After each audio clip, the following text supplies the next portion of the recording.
Oya kaka, ni vizuri sana kama yule mwanamke uliokuwa naye toka hauna kitu, ulipokuwa na changamoto za kiuchumi, ulipokuwa changamoto za ugonjwa, alikuwa bega kwa bega na wewe bila kukutenga, alikushikilia mkono kutoka hapo mpaka sasa umetoboa.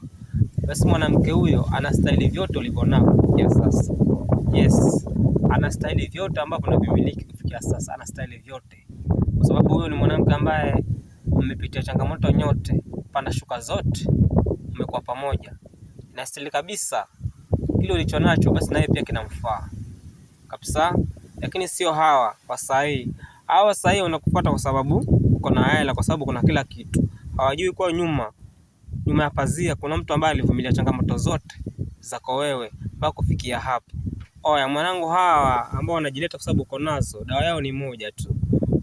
Dawa yao ni kuwavua chupi na kuwatembeza tu. Hakuna mambo mengi. Akikuganda unamwambia bwana, mimi niko na wife na niko na watoto nyumbani, tuheshimiane, au sio?